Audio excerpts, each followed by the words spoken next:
Hello, welcome back to my channel. Today I'm going to be talking about what it costs to live in Hawaii, and I'm so excited to finally be making this video. I lived in Hawaii for about 3 months last year, a little bit over 3 months, from the end of June to the beginning of October. I had such an amazing time, and while I was there I tracked every single dollar that I spent. So what I have done is I have looked at every single dollar that I spent while I was there, broke it up into different expense categories, and then found an average monthly spend for each expense category, so that way I can share with you a realistic look of what it costs to live there for a month. And then at the end of the video, I'll just add it all up and tell you exactly what my average monthly spend was in total. I'll also share some of the things that I did while I was there, any tips or tricks I have for living on island, and how to do it cheaper than I did it, because I did not sit down and make out a plan for how much I expected to spend while I was there before I went. So there is definitely a more cost-effective way to live in Hawaii than how I live. More than anything though, I want this video to serve as inspiration that if you would like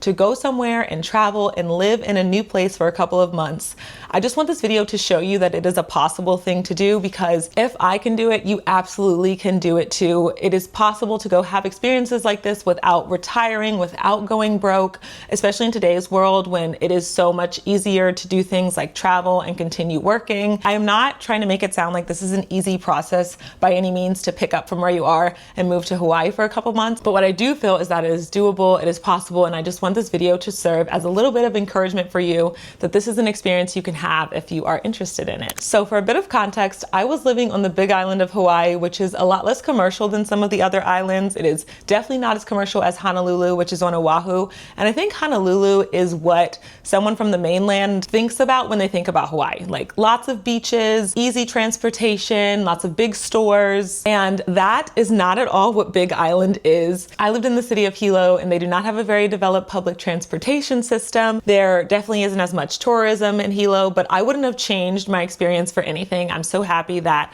I ended up going to Big Island. The vibe is just very laid back. I feel like I got a little bit more of an authentic experience by being there, and although it was an adjustment, like I said, I wouldn't make any change to me being there. The reason that I was there in the first place is because I'm a travel physical therapist, so I was there on assignment, working for that 3-month span and also getting the ability to enjoy the island. I went with my now fiance, so for some of the numbers that I share, like groceries, eating out, if you're a solo traveler, you probably can just slash those numbers in half if you want to get a look at what it would cost you to go by yourself. Okay, so with all of that being said, I'm going to jump into talking about how much it costs to live there, and I will start with what is going to likely be your biggest expense regardless of where you go, and that is housing. My rent while I was in Hawaii was $2,200, but I only had to pay $1,100 because I split it with my fiance. And this price is with everything included, furniture included, utilities included. I just had to show up and the house was ready for me. I get most of my houses when I go on assignment on a website called Furnish Finder. Usually with Furnish Finder, there is a 3-month minimum stay, but I have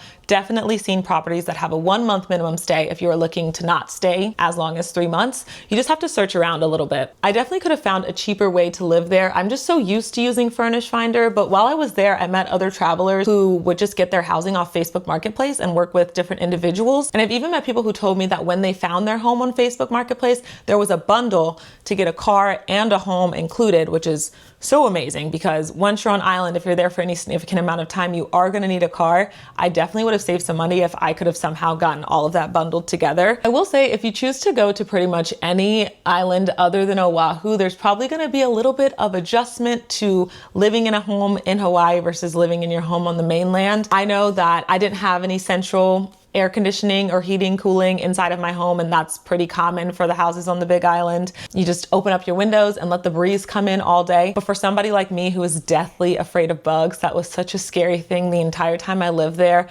I was just so anxiety ridden about bugs possibly coming in. And Hawaii does have bugs. Everywhere has bugs, but Hawaii is known for their cockroaches. Luckily, I did not have any issue with having a lot of bugs or a lot of cockroaches inside a house. I think the home that I lived in was really well kept. My neighbors were so nice. They knew the people that were renting out the house to us, and they would go around and do pest control and warn us about fire ants and stuff like that. So that was something that was nice, to have someone else there looking out for bugs instead of just me. I also had my washer dryer outside, which was another adjustment for me because I just don't like bugs. Really, bugs were not an issue, but I'm just so afraid of everything. And then having to regularly go to the dump was another thing that surprised me. In Hilo, it's pretty common common that people just have their trash cans outside. Once they get full, they pack up their car and they take them to the dump and they separate out recycling and trash. And I think that the landlords told me that I could have got my own separate trash service if I was interested, but it just didn't seem necessary. Although it was a different thing for me, it wasn't that hard to pack up all my trash at the end of the week and then take it to the dump. Also, I have my computer down here, so if I look down, I'm just checking some of the numbers and notes that I've made. But my next category I wanted to talk about is transportation, and this includes renting a car and paying for gas. And gas is very expensive in Hawaii. I looked it up on Google, and right now it says that the average cost is $4.48 a gallon. I rented my car from a local company rather than going with a big well-known company like Enterprise or Hertz, because I think when I was looking at those cars, they were going for $1,000 to $1,200 a month, if not more. And then I was able to rent my car for $825. The guy I rented from was so nice. He tries to make it more affordable for travel, nurses, physical therapists, professionals to come over, get a car and serve the community. And so he rents out all of his cars for $850, and then my half of that was $425. So I paid $425 monthly for my car rental. And then gas averaged out to $129.80 for me monthly. I really didn't drive around too much. Everything I needed to get to was usually about a 10-minute drive. I'd take my 10-minute drive to work every day, 10-minute drive home. If I wanted to go to a beach, it was only about 10 minutes away. And I really didn't do too much exploring until my last month there. So I think that helped keep my gas prices low. But that's it for my transportation cost. Next, I want to talk about groceries. The first thing I think about when I think of Hawaii groceries is an $8 to $10 gallon of milk. It doesn't even feel right listing an average for the monthly cost of groceries because my groceries varied so much every single month. I think that's the hard thing about me only being there for 3 months. It's like as soon as you start to get into a groove, that's when it's time to go. So I'm just going to tell you exactly how much they cost each month individually. In July, I spent $15, $40, $17 on my groceries. And the first month of moving to a new place is always the most expensive for me because you have to get everything that isn't already included in the house. The house came with a lot: pots, pans, Tupperware, all of that. But I got an extra fan when I went. I got my bug spray. That's when I have to get my laundry detergent, any more dish detergent. So just a lot of things that I won't have to buy every single month have to be bought on the first grocery trip. My second month, I spent $798.74, and I think that number is most representative of an average month for me because nothing weird was happening that month. I was just going to the grocery store, business as usual, and that's how much money I spent. Last month there in September, I spent $466.16, and that is not representative of a normal month. My dad visited me for a full week and he brought all my groceries while he was there. I took full advantage of that and I tried to get as much as possible, and so that's why that month's spending is so low. But that brings the overall average cost of groceries for me to $935.02. I definitely could have been smarter about my grocery spending. I feel like I shopped mostly at Target because it had more produce options. In the Walmart, there really wasn't much produce at all. And so it was just easy to go to Target and get almost everything I needed in one spot, but it was not the most cost-effective thing to do. I didn't really take advantage of farmers markets where I could have gotten fresh produce. There's also a big box store in Hilo called Cost You Less, which is like a version of Costco. But by the time I found out about it, I think that was in my second month, and I just wasn't really sure that I was going to be able to go through all the items before leaving. My next spending category is eating out, and this is where it really matters that I was there with my partner because the way we split things up is I usually buy all of our groceries and he does most of our eating out prices. So whereas the average grocery cost if you're there by yourself is probably about half of what I spent, the eating out cost will be probably at least double what I spent, but that's going to depend on you and how much you like to eat out.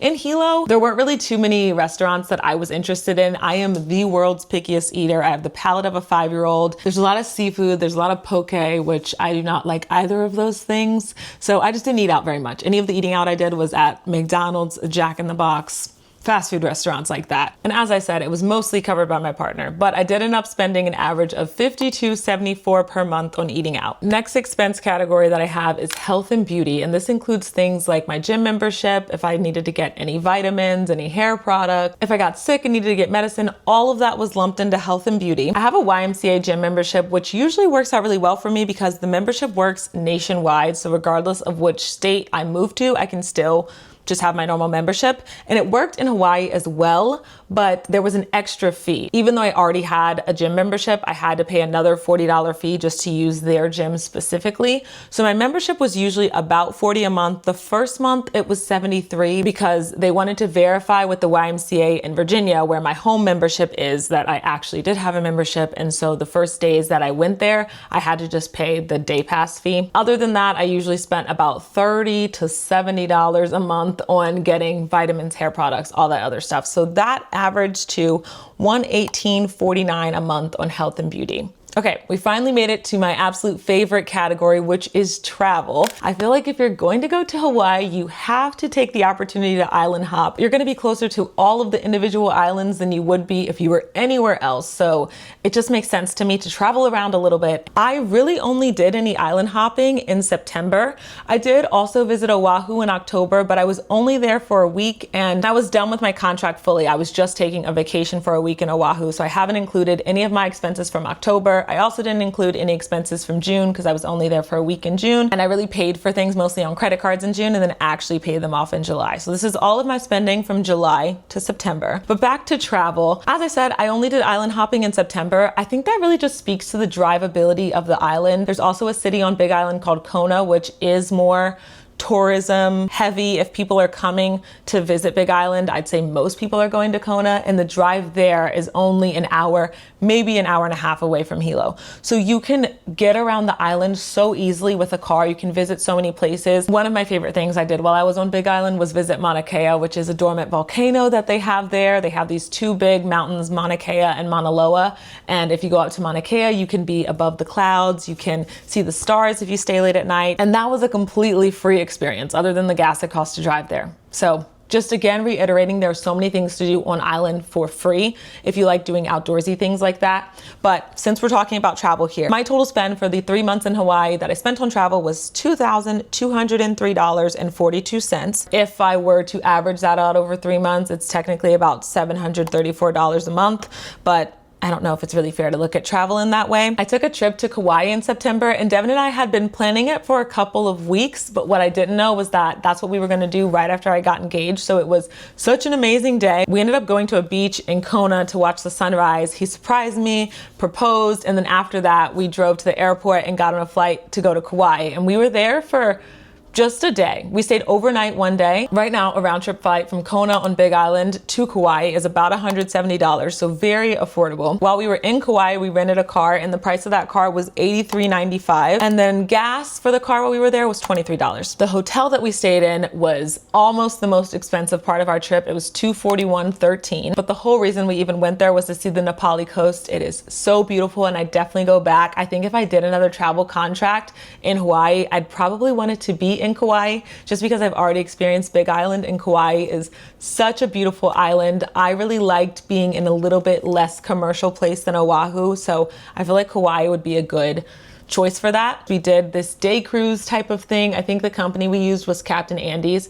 It was wonderful. I think it's a 6 to 8 hour experience. You go out there, they feed you. Just amazing. Chef's kiss. That was $250 a person. So definitely pricey, but so worth it. I would do it again in a heartbeat. But other than that, the biggest chunk of my expenses was getting a flight and an Airbnb in Oahu, and that was $1,192.84. I paid for it in September, so I'm including it. What I did not include is all of the money I spent in Oahu while I was there. I am thinking about just doing a separate video detailing what we did on that trip, what to do in a week in Oahu, and how much it cost. Another category I have that was completely a want and could have ended up just spending zero money in this category is shopping and entertainment.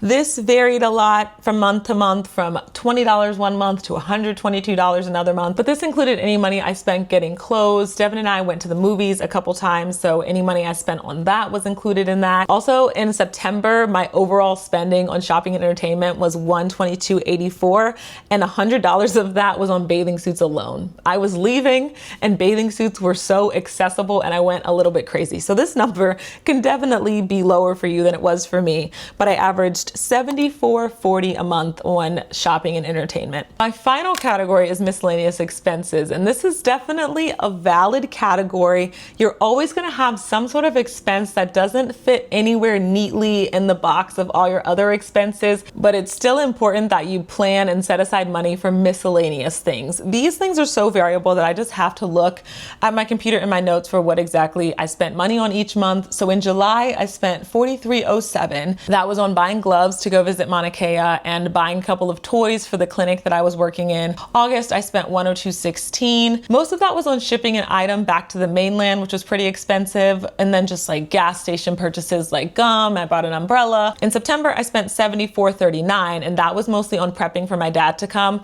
We didn't have that much seating, so I bought an extra little beanbag like chair. I also bought an extra fan for the room he was staying in. And that brings my average spend on miscellaneous items to $73.21 per month. So if I break it all down into needs and wants, I spent, okay, I'm gonna stop myself right there because the numbers I was about to tell you are not correct. The first time I filmed this, I completely forgot to include my housing and my car rental price in my needs category. So I'm just gonna cut that out and then tell you the correct numbers right now. So for needs, my total average monthly spend was $3,206.52. And then for wants, my average spend was $661.61. And that brings my total average monthly spend to $4,068.14, which is a big number. I did get curious as to how low I could get that average monthly spend if I stripped it down just to my needs. I kept housing, my car rental, gas, miscellaneous expenses, health and beauty, groceries, but I used the number for my second month because I feel like that was more representative of a true average. And then I also kept eating out. And the number I came up with was $2,568.18 a month, which is scarily close to my normal average monthly spend in anywhere else I go. It's about $300 or $4 more than my normal, but that makes sense because I usually don't have to rent a car for $400 a month. So those are all the numbers. I'm gonna go ahead and go back to previous Kayla to finish out the video for you. Another thing to take note of here is I didn't include any of my subscriptions and bills. I didn't think that was necessary because those are expenses that you're always going to have regardless of where you're living. If you pay for things like streaming services, Spotify, for me that also includes my student loan payment, my car insurance, all of those bills are going to follow you no matter where you go. So that's another important thing to think of, and it's just not included in my total number here. Looking back, taking a contract in Hawaii is one of the best things I've ever done for myself. I am so grateful to have had the experience. Looking at all the numbers makes me seriously consider going back. Like I said, I feel like Hawaii would be a fun place to do if I did go back. I hope that this video was helpful if you're planning a trip soon. I hope that it was able to serve as a little bit of encouragement to go after things. I would have never thought that I'd ever be sitting here saying, oh, I lived in Hawaii for 3 months. It sounds like things you hear other people do. It doesn't sound like a thing that you actually do, but I promise you, you can do it. I hope you enjoyed this video. I hope that it was helpful for you. Let me know if I should do a cost breakdown of my week on vacation in Oahu. That would be a little bit more tailored to if you're just gonna take a vacation versus trying to live there for a couple months. Let me know if I should do that. I've been mulling over it for a year at this point. As always, thank you for watching, and I will see you very, very soon in another video. Bye.